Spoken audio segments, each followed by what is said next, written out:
Naughty football. ሰላም ውድ የናቲ ፉትቦል ተመልካቾቻችን እንደምን አድራችሁ። የነሐሴ 15 ወይ 18 ዓ.ም ዕለተ አርብ ዜናችን ተጀምሯል። እስከ መጨረሻው አብራችሁን ቆዩ። ላይክ፣ ሼር፣ ሰብስክራይብ ያደረጋችሁ ዜናዎቹና ምርጦቹን ያከፈልኳችሁ አብራችሁን ቆዩ እስከ መጨረሻው። አናትል ብራውን ነኝ። ወደ ዜናችን አልፋለን። ዛሬም በርከት ያሉ ጉዳዮችን ይዘናል። እንደተለምዶ በናቲ ፉትቦል የዜና ሰዓታችን በርከት ያሉ ጉዳዮችን ይዘናል። በተለይ ደግሞ የዝውውር ጉዳዮችን አለ። እንደዛም ደግሞ ዛሬ ሊጎች ይጀምራሉ። ነገ የሚጀምሩ ሊጎች አሉ። የእንግሊዝ ፕሪሚየር ሊግ ተወዳጁና ተናፋቂ እንግሊዝ ፕሪሚየር ሊግ ዛሬ ይጀምራል። ስለሱም ጉዳዮችን ይዘናል። ጨዋታዎችንም ጠቆማ እናደርጋቸዋለን። ስለ ስፔን ላሊጋም ይጀምራል። ሁለተኛ ሳምንት ትናንት ጀምሮ ተጀምሯል። ባርሴሎናና ሪያል ማድሪድም ጨዋታቸውን በዚህ ሳምንት ያደርጋሉ።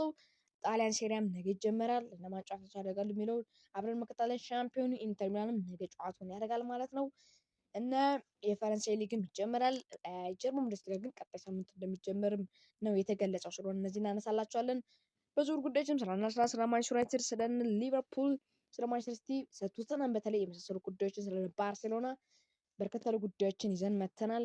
እስከ መጨረሻው አብራችሁን ቆዩ። ላይክ፣ ሰብስክራይብ ያደርጋችሁ ወደ ዜናችን እናልፋለን።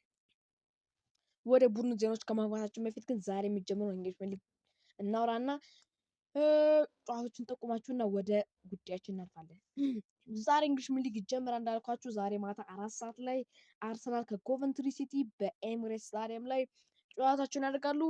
የመጀመሪያ እንግዲህ የ2026/27 እንግሊዝ ፕሪሚየር ሊግ የመክፈቻ ጨዋታ በኤሚሬትስ ስታዲየም አርሰናል ከኮቨንትሪ ሲቲ ሻምፒዮኑ አርሰናል እና አዲስ አደጊው ኮቨንትሪ ሲቲ ይጫወታሉ። ማለት ከ25 ዓመት በኋላ ነው እንግዲህ ኮቨንትሪ ሲቲ ወደ ኤሚሬትስ ወይም ወደ እንግሊዝ ፕሪሚየር ሊግ የተመለሰው። ስለሆነ በጣም አስደናቂ ነው።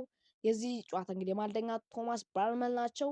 የመጀመሪያው እንግዲህ የእንግሊዝ ፕሪሚየር ሊግ የ2026/27 ጨዋታ ነው ማለት ነው። ስለሆነ ምርጥ ጨዋታ ይሆናል ተብሎ ይጠበቃል። ሻምፒዮኑ አርሰናል ነው። እንግዲህ ሻምፒዮን ለማስቀጠል እንግዲህ የመጀመሪያው ጨዋታውን ከአዲስ አደጊው ኮቨንትሪ ሲቲ ጋር ገጥሞታል ማለት ነው።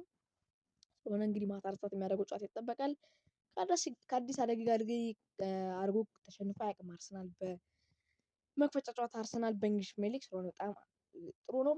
ኮቨንትሪ ደግሞ በመጨረሻ ጊዜ በሃይብሩ በነበረበት የመክፈቻ እንደዚሁ ጨዋታ ደግሞ ኮቨንትሪ ጋር ተጫውቶ አርሰናል በኮቨንትሪ 3-0 ማሸነፉ ይታወሳል። በሃይበሪ እንግዲህ በድሮ ሜዳው ነው አርሰናል እንግዲህ በሃይበሪ ማሸነፉ ይታወሳል። ዛሬ ደግሞ ምን ያሳየን ኮቨንትሪ አብረን መከታተል። የፍራንክ ላምፓርድ ቡድን ነው እንግዲህ ኮቨንትሪ በቼልሲ ቤት የምናውቀው ነው እንግዲህ በተጫዋችነት ፍራንክ ላምፓርድ። ስለ ኮቨንትሪ ሲቲ እንግዲህ እሱን ይዞት ይመጣል።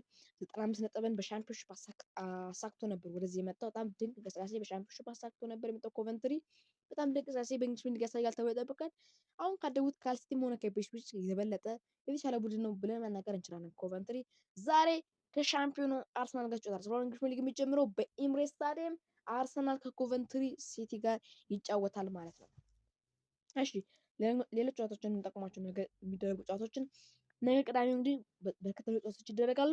ነገ ቅዳሜ 8 ሰዓት ተኩል ላይ ሃል ሲቲ ከማንቸስተር ዩናይትድ በኤምኬ ስታዲየም ያደርጋሉ። ይህን ጨዋታ ተጠባቂና ትልቅ ጨዋታ ማለት እንችላለን። በናቲ ፉትቦል ቻናላችን ዩቲዩብ ቻናላችን ላይ በቀጥታ በላይቭ ይህን ጨዋታ እናስተላልፍላችኋል። እናንተ ብቻ ከ8 ሰዓት ጀምሮ የናቲ ፉትቦል ቻናልን ይቀላቀሉ፣ ይጠብቁን። ከ8 ሰዓት ጀምሮ ይህን ጨዋታ እናስተላልፍላችኋለን። 8 ሰዓት ተኩል ደግሞ ጨዋታው ይጀምራል ማለት ነው። ሃል ሲቲ ከማንቸስተር ዩናይትድ ብዙ መረጃዎችን ይዘን እንመጣለን።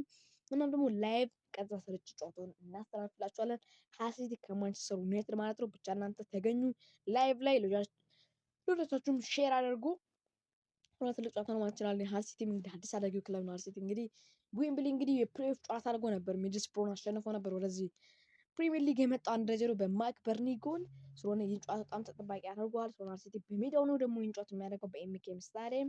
ስለሆነ ይህን ጨዋታ ያደርገዋል። ማንቸስተር ዩናይትድ ደግሞ በመክፈጫ ጨዋታ በአዲስ አደጊ ቡድን ተሸንፎ አያውቅም። በጣም ትልቅ ሪከርድ ነው ያለው እና በተከታታይ 2 ጊዜ ደግሞ በመክፈጫ ጨዋታ ተሸንፎ አንድ ጊዜ ብቻ ነው የሚያውቀው። ምናልባት በሲቲ አሁን ከተሸነፈ ታሪክ ራሱን ይደግማል ማለት ነው። ሁለተኛ ጊዜ እንግዲህ በባለፈው ዓመት ግን በመክፈጫ ጨዋታ በሻምፒዮኑ አርሰናል ተሸንፎ ነበረ 1-0 በማንቸስተር ዩናይትድ ሜዳ ግን በኦልድ ትራፎርድ። አሁን ደግሞ ከሲቲ በሜዳው ውጭ ይጫወታል። ይህን ጨዋታ ከተሸነፈ ከ1973 በኋላ ይህንን ለመጀመሪያ ጊዜ ይሆናል ማለት ነው። ግን ይሸነፋል የሚለው በጣም አጓጊ ነው። የሚሸነፍ አይመስልም። በኤምኬ ስታዲየም በሲቲ ሜዳ ይጫወታል 8 ሰዓት ተኩል። ሌላኛው 11 ሰዓት ላይ የሚደረጉ በርከት ያሉ ጨዋታዎች አሉ። ኤቨርተን ከክሪስታል ፓላስ በሄሊክስ ስታዲየም ይደረጋል። ሌላኛው 11 ሰዓት ላይ ኢፕስዊች ታውን ከሰንደርላንድ አዲስ አደረጊ ነው እንግዲህ ኢፕስዊች ታውን ከሰንደርላንድ ጋር ይጫወታል። ሰንደርላንድ እንግዲህ በባለፈው ዓመት በጣም አዲስ አድርገው በጣም ድንቅ ስራ ሲያሳዩን የአውሮፓ ሊግ ነው ኮንፈረንስ ሊግ ውድድርን ያገኘ ቡድን ነበረ። ሰንደርላንድ በጣም አስደናቂ ነው። ከአዲስ አደረጊ ኢፕስዊች ታውን ጋር ይጫወታል። በኢፕስዊች ሜዳ ፖርትማን ሮድ ጋር ይጫወታል። 11 ሰዓት ላይ ጨዋታ ኖቲንጋም ፎረስት ከሊድስ ዩናይትድ ይጫወታሉ። ሲቲ ግራውንድ ስታዲየም ላይ ኖቲንጋም ፎረስት ከሊድስ። ሌላኛው ነገ ቅዳሜ እንግዲህ 1 ሰዓት ተኩል ላይ የሚደረገው የመጨረሻ ጨዋታ የቅዳሜ ጨዋታ ብሬንትፎርድ ከቶተንሃም ይጫወታሉ። በጂቴክ ኮሚኒቲ ስታዲየም ላይ ይጫወታሉ።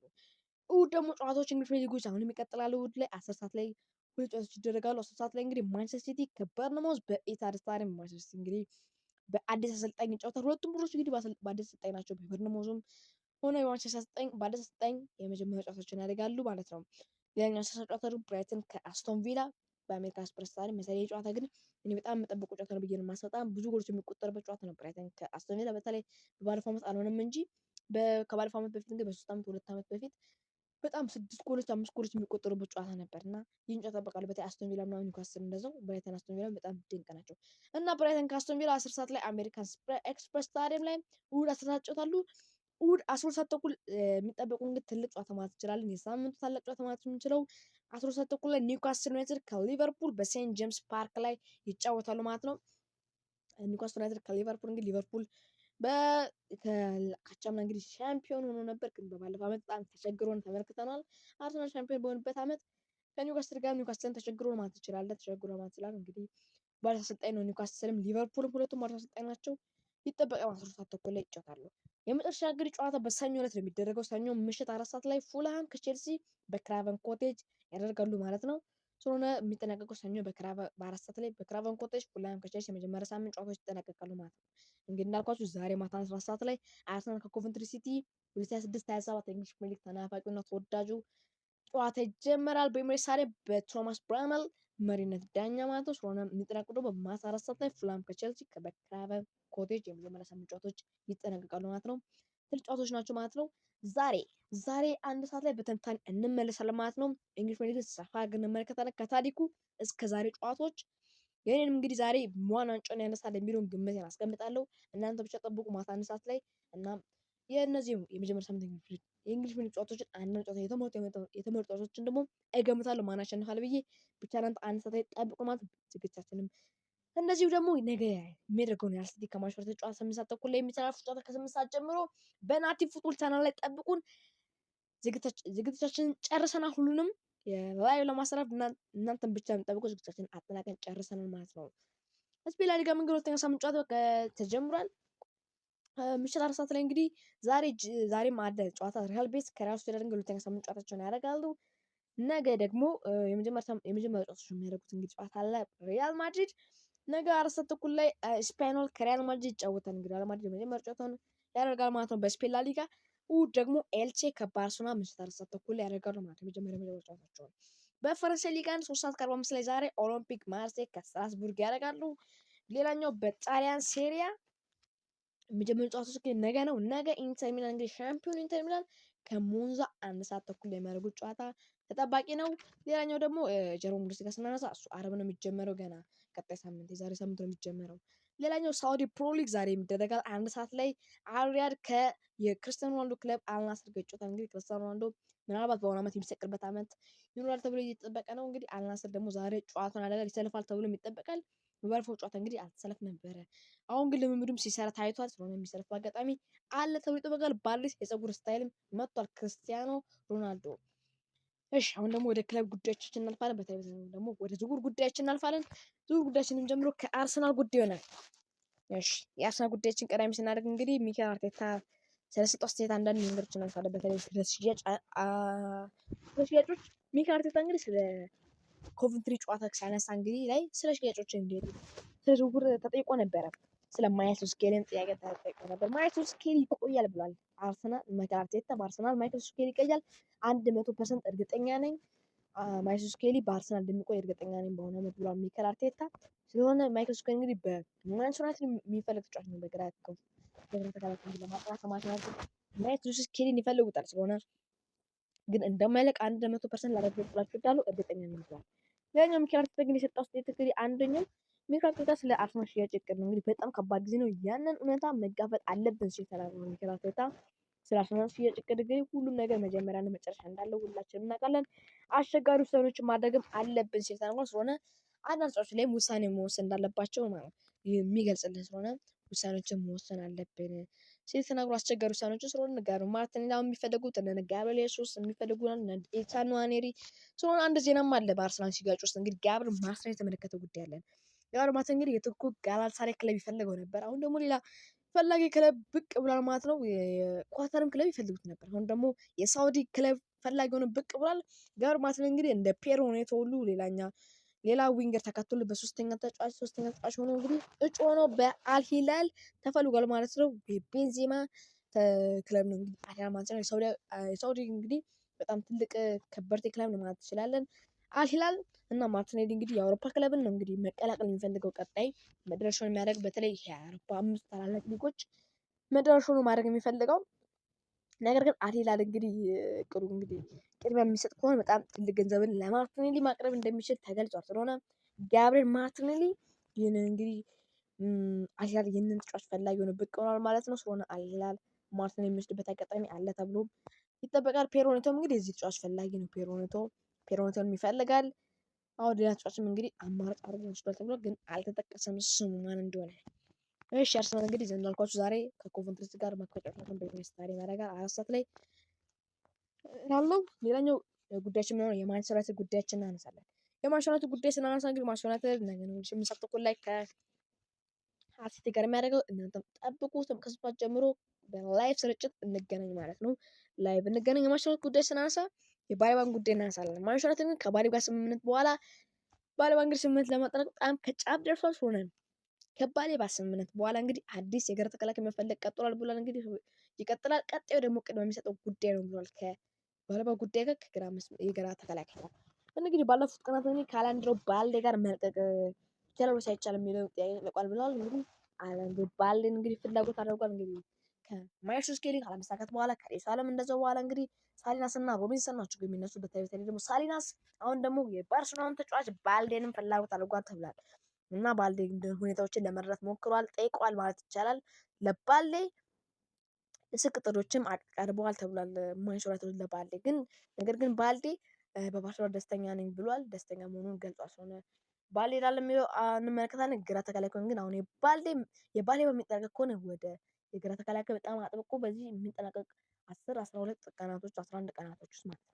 ስለሆነ ማንቸስተር ዩናይትድ እንግዲህ አሁን የባሊባ ዝውውር ለመጠናቀቅ ጫፍ ደርሷል። ከተጠናቀቀ በኋላ ደግሞ ወደ የሚሄዱት ወደ ግራ መስመር ተከላካይ ዋና ኢላማቸው አድርገው ነው ማለት ነው።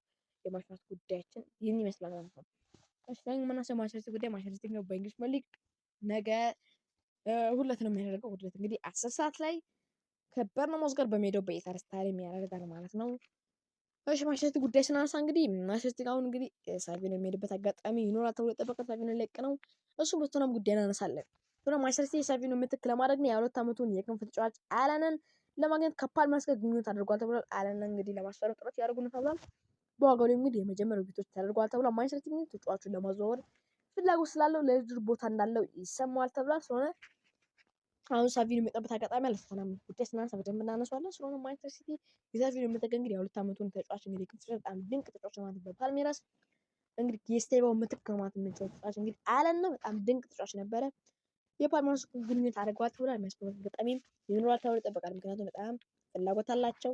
ስለሆነ ተጫዋች ነው። ጥሩ ዝውውር ይሆናል ተብሎ ይጠበቃል ለማንቸስተር ሲቲ። ስለሆነ ይህም ብራዚላዊ ተጫዋች እንግዲህ የ2 ዓመቱን አለንን ለማስፈረም ግንኙነት አድርጓል ተብሏል። ስለሆነ የመጀመሪያ ውይይቶችም ተደርጓል በማንቸስተር ተጫዋች ለማንቸስተር ተጫዋቾችን ገመዝቶ ፍላጎት ስላለው ድርድሩ ቦታ እንዳለው ይሰማቸዋል ተብሏል ማለት ነው። እሺ ማንቸስተር ሲቲ ጉዳያችን ላይ እንቆያለን። የኤንዞ ፈርናንዴዝ ጉዳይ እናንሳለን። ኤንዞ ፈርናንዴዝ እንግዲህ በባለፈው ሳምንት ምናምን ዓርብ ዕለት ድረስ ከቀረበ እንቀበላለን፣ ካልቀረበ ግን አይቀርም። ከዛም በኋላ ቀዝቅዞ ነበረ። እናንሳላችሁ ስለ ኤንዞ ፈርናንዴዝ ከሚቀሰቅስ እንግዲህ የኤንዞ ፈርናንዴዝ እንግዲህ ስካይ ስፖርት እንዳወጣው መረጃ ከሆነ ፋብሪዚዮ ሮማኖ ዘግቦታል። የኤንዞ ፈርናንዴዝ ሁኔታ እንግዲህ አሁንም አጓጊ ነው ተብሏል። ባለፈው ዓርብ እንግዲህ የመጨረሻ ቀን ጀምሮ ምንም አይነት ይፋዊ ክለብ ለክለብ ግንኙነት የለም። ቼልሲ 140 ሚሊዮን ዩሮ የቃል ውል ጊዜ ያለፈበት እንደሆነ ካሰበበት ጊዜ ጀምሮ ማለት ነው። እንግዲህ ዓርብ ዕለት እንግዲህ አጠናቆት ነበረ። ስለሆነ 140 ሚሊዮን ቡና ያቀረበው ውስጡ ነበር እስከ ዓርብ ግን ካለፈበት ጊዜ ጀምሮ ምንም አይነት የክለብ ውይይት አልተደረገም በኤንዞ ፈርናንዴዝ ጉዳይ በተለይ ማንቸስተር ሲቲ እና ቸልሲ ማለት ነው። ማንቸስተር ሲቲ አሁንም ከኤንዞ ወኪል ጋር እንግዲህ ጃቪየር ፓስቴሮ ጋር ግንኙነት እያደረገ ነው ተብሏል። ይህም በማን ሜዳ ፍላጎት እንዳላቸው ያሳያል። በኋላ ለማስፈረም ጥረት እያደረጉ ነው። አሌክስ ስኮትም ጋር ስማቸው የተያዘ ነው። አሁን ደግሞ ኤንዞ ፈርናንዴዝ ዳግም እየተነሳ ያለ ዝውውር ማለት እንችላለን። እና ማንቸስተር ሲቲ አሁንም ለመንቀሳቀስ የበለጠ የገንዘብ አቅም አድማ እንችላለን ይህንን ዝውውር እንግዲህ ለማስፈጸም። ስለዚህ ቀጥሎ ምን እንደሚሆን ማየት ይቀራል ተብሏል። እንግዲህ ማየት ያስፈልጋል። ውሳኔ አሁን በቼልሲ እጅ ላይ ነው። እንግዲህ ቼልሲ ይሸጣሉ ካለ እንግዲህ ሲቲ ገፍቶ ከሄደ የሚሸጥበት አጋጣሚ የሚገዛበት አጋጣሚ ያለ ሲቲ ግን ቼልሲ አልሸጥም ካለ ይንጦች የሚሸጥበት አጋጣሚ አይኖርም ማለት ነው። ስለሆነ ፋብሪዚዮ ሮማኖ ስካይ ስፖርት ዘገባ ዘግቦት ታይቷል ማለት ነው። እሺ ለኔ የምናውቀው የቶተናም ጉዳይ ነው። በእንግሊዝ ውስጥ በመጨረሻ ጉዳያችን የቶተናም ጉዳይ እናነሳለን። ሌሎች ጉዳዮችን እናነሳለን። በተለይ የቶተናም ዝውውር ስላደረገ ሄርዊጉ እየተባለ ነው እናንሳ ወደ ሊቨርፑል ጉዳያችን እናወራለን። ቶተናም ጉዳይ ስናነሳ እንግዲህ የእንግሊዝ ሊግ እንግዲህ የሚያደርገው ነገ ነው። ግን ቅዳሜ 1 ሰዓት ተኩል ላይ ከሜዳ ውጭ በብሬንትፎርድ ስታዲየም በጂቴክ ኮመንስ ስታዲየም እንግዲህ ብሬንትፎርድ ከቶተናም ይጫወታሉ። በጀመር ሳምንት ጨዋታው እንግዲህ ከብሬንትፎርድ ጋር ያደርጋል ማለት ነው። ስለሆነ እንግዲህ በትናንትናው በርዘናው ተሸምቷል። በቶተናም ጉዳይ በተለይ ቶተናም እንግዲህ ሳቪኖን ለማስፈረም ከማንቸስተር ጋር የቃል ስምምነት ላይ ደርሷል። ሄር ዊ ጎ ተብሏል። ፋብሪዚዮ ሮማኖ ዘግቦታል። ዛሬ እንግዲህ ማታ ሳቪኖ በቶተናም የሕክምና ጉዞ ለማድረግ ከክለቡ ጋር የቃል ስምምነት ተፈራርሟል ተብሏል። እንግዲህ ይጠበቃል ሲቲ ብቻ ፈቃዱን ይስጠው እንጂ ዛሬ ይጠናቀቃል ተብሎ ይጠበቃል። ክፍያው ከ75 ሚሊዮን ፓውንድ በላይ ይሆናል ተብሎ ይጠበቃል።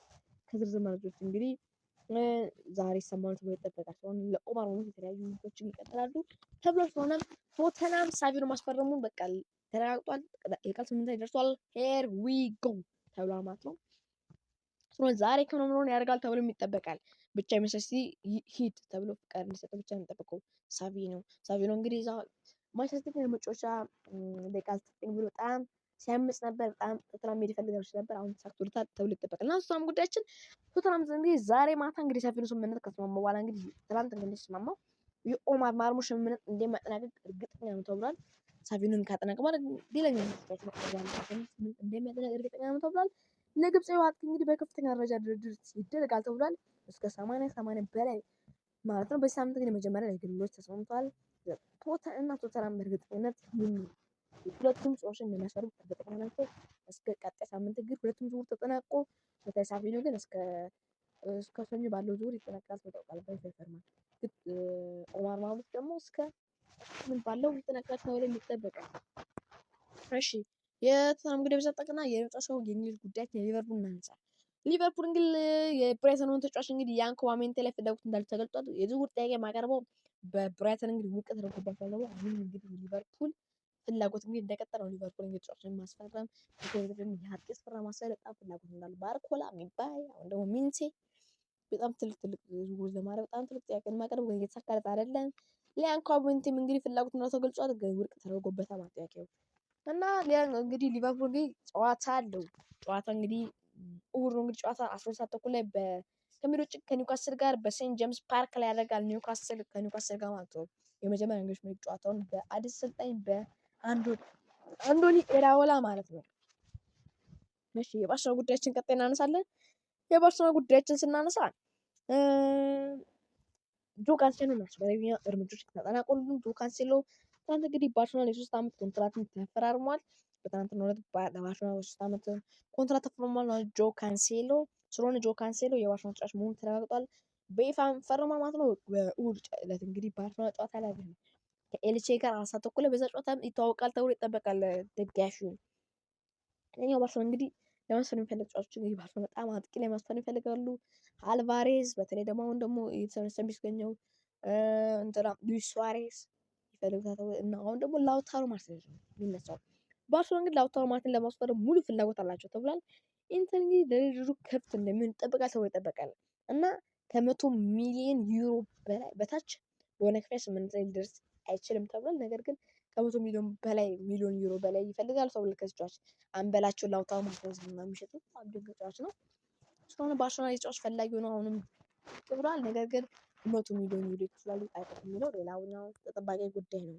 ሌላኛው ባርሴሎና እንግዲህ የሚፈልግ ተጫዋች ቪክቶር ዮከሬሽ ነው የአርሰናል ተጫዋች። ባርሴሎና እንግዲህ በዚህ ውድድር ዘመን እንግዲህ ቪክቶር ግን ካስፈረሙ ሊጠቀምባቸው የሚችሉት 3 የፊት መስመር ተጫዋቾችን ሊይዝ ይችላል ብሎ እንግዲህ ዮከርስ ተጠቅሞ እንግዲህ ራፊኒያ ቪክቶር ዮከርስና ላሚን ያማልን ማጥቃት ይጠቀማል ተብሎ ይጠበቃል። ባርሰሎና የቪክቶር ዮከርስን ፈላጊ ሆኖ ብቅ ብሏል። ቪክቶር ዮከርስም እንግዲህ ወደ አርሰናል ወደ ባርሰሎና መሄድ ይፈልጋል የሚሉ ወሬዎችም ተነግረዋል። ቪክቶር ዮከርስንም ይፈልጋሉ ባርሰሎናዎች። ግን አልቫሬዝም አለ። ግን አርሰናል ይሸጣል አይሸጡም የሚለው ሌላው ተጠባቂ ጉዳይ ነው ማለት ነው። እሺ ሌላኛው የምንመለከተው የኢንተር ሚላንን ጉዳይ ነው። በመጨረሻ ዝውውር ጉዳያችን ኢንተር ማስሮን ጋር በከርቲስ ጆንስ ጉዳይ ነው። ኢንተር አሁን ዓርብ ዕለት እንግዲህ ለከርቲስ ጆንስ ዛሬ እንግዲህ የክርስቶስ የጉዞ የሕክምና መርሃ ግብር አዘጋጅቶለታል። ክፍያው እንግዲህ ተረጋግጧል። ለሊቨርፑል 30 ሚሊዮን ዩሮ ቋሚና 5 ሚሊዮን ዩሮ ተጨማሪና 10% ደግሞ ጭማሪ አቅሙ ብቃቱ ታይቶ የሚጨመር 10% ደግሞ ተጨምሮለት 30 ሚሊዮን ዩሮ እና 5 ሚሊዮን ዩሮ ተጨማሪ ክፍያ 10% ተጨማሪ አቅሙ ታይቶ የሚጨመርለት ክፍያ ተረጋግጧል። ከርቲስ ጆንስ ዛሬ መርሃ ግብር ተይዞለታል። ዛሬ የሕክምና ምርመራውን ያደርጋል ተብሎ ይጠበቃል ማለት እስከ ነገ ደግሞ እስከ ከነገ ወዲያ ይፋ ይደረጋል ተብሎ ይጠበቃል ማለት ነው። እሺ 2026/27 እንግዲህ የውድድር ዘመን ፕሪሚየር ሊግ ዛሬ ይጀመራል። አንዳንድ ሰዎች እንግዲህ አስተያየት ሰጥቷል። እንግዲህ ምን እንግዲህ በዚህ 2026/27 የውድድር ዘመን ምን ጠብቃል ምን ጠብቃል ሲሉ ተጠይቆ ነበር። አንዳንድ ሰዎች ምን እንዳሉ እንመልከት። ካራጋርን ተጠይቆ ነበር። እንደዚህ ምን ይጠበቃል ምን የማይጠበቅ በቃ ሲባል እንግዲህ ቼልሲ የፕሪሚየር ሊግ ዋንጫን ይወዳደር በጣም ትልቅ ተፋላሚ ነው። አርሰናል በደንብ ይፎካከራል ብሏል። እንግዲህ ጄሚ ካራጋር ሌላኛው ደግሞ ጋሪ ኔቭል የሰጠው አስተያየት አለ። ቪክቶር ዮከርስ እና ሴስኮ እያንዳንዳቸው 20 ጎሎችን ያስቆጠራሉ በዚህ ውድድር ዘመን ብሏል ጋሪ ኔቭል። ይሆናል የሚለው ሌላኛው ነው። እንግዲህ የማይጠበቅ እንግዲህ ምን ጠብቃላችሁ ሲለው እንግዲህ ቪክቶር ዮከርስ እና ቤንጃሚን ሴስኮ እያንዳንዳቸው 20 ጎሎች በዚህ ውድድር ዘመን በአርሰናል በማንቸስተር ዩናይትድ ያሳካሉ ብሏል። ሌላኛው ደግሞ ኢያን ራይት ደግሞ ሲጠይቅ ሰንደርላንድ ለአውሮፓ ውድድሮች እንግዲህ ብቁ ይሆናል ዳግም ብሏል። በአውሮፓ ውድድሮች ዳግም ብቁ ይሆናል ሰንደርላንድ ብሏል። እንግዲህ ሮይ ኪን ደግሞ ማርከስ ራሽፎርድ እና ሉዊስ ስኬሊ ክለቦች ይለወጣል ይቀየራል ብሏል። ማርከስ ራሽፎርድ ወደ አርሰናል፣ ሉዊስ ስኬሊ ወደ ማንቸስተር ዩናይትድ ይሄዳል ብሏል። እንግዲህ በ69 እንግዲህ አርቴታ ሉዊስ ስኬሊ እንደሚወጣ 100% እርግጠኛ ነኝ ብሏል። ሌላኛው ደግሞ ጂል ስኮት ደግሞ ኮቨንትሪ ሲቲ አሁንም ይቆያል ብሏል። አሁን ይቆያል ባደገበት ዓመት አይወርድም ይቆያል ብሏል። እንግዲህ ጂል ስኮት የትኛው ይሳካልን አብረን መከታተል ጋራ እንዳለ ቼልሲ ፕሪሚየር ሊግ ዋንጫን እንግዲህ ይፎክራል ነው አብረን እንመጣለን። ጋሪ ኔቭል እንዳለው እንግዲህ ዮከርስ እና ሴስኮ ጎሎች ያስቆጥራል አብረን እንመለከታለን። ኢያን ራይት እንዳለው ሰንደርላንድ ዳግም የአውሮፓ ውድድር ተሳታፊ ይሆናል የሚለው አብረን እንመለከታለን። ወይስ ሮይ ኪን እንዳለው ማርከስ ራሽፎርድ ይቀየራል አብረን እንመለከታለን። ወይስ ጂል ስኮት ኮቨንትሪ ሲቲ አሁንም ይቆያል የሚለውን አብረን እንመለከታለን። ግን እኔ በእኔ ግምት የሚስተካከል የሚመስለኝ ካራጋር አለ ኔቭል አለ ራይት የጂል ስኮት ኮቨንትሪ ይቆያል የሚለው ነው እንግዲህ ይመስለኛልና የናት ሰጥቷል። እሺ ውድ የናቲፍ ፉት ተከታታዮቻችን ዛሬው ለማልዳ ስፖርት ዜናችን ይመስል ነበር። ነገም በትኩስ ዜናችን እንመለሳለን። ዛሬ ማታ አንድ ሰዓት ላይ ትንታኔ አለን። በትንታኔያችን ይጠብቁን ማለት ነው። ስለ እንግሊዝ ፕሪሚየር ሊግ ሰፋ ያሉ ጉዳዮችን እናነሳለን። ግምቶችን እናስቀምጣለን። ማን ይበለዋል ማን ይወርዳል ግምቶችን እናስቀምጣለን። አብራችሁን ብቻ ቆዩ። አንድ ሰዓት ይጠብቁን። ስለ እንግሊዝ ፕሪሚየር ሊግ ብዙ ጉዳዮችን የምናነሳው ብዙ ጉዳዮችን በሳምንት የሚደረጉ ጨዋታዎችን የተመጣጣቾችን ደግሞ እንገምታለን ማለት ነው። ብቻ እናንተ አብራችሁ ቆዩ። ማታ አንድ ሰዓት ላይ ይጠብቁን ማለት ነው። እና ላይክ ሼር ሰብስክራይብ የሚያደርጋችሁ ሰላም ዋሉ። አመሰግናለሁ። ባይ ባይ።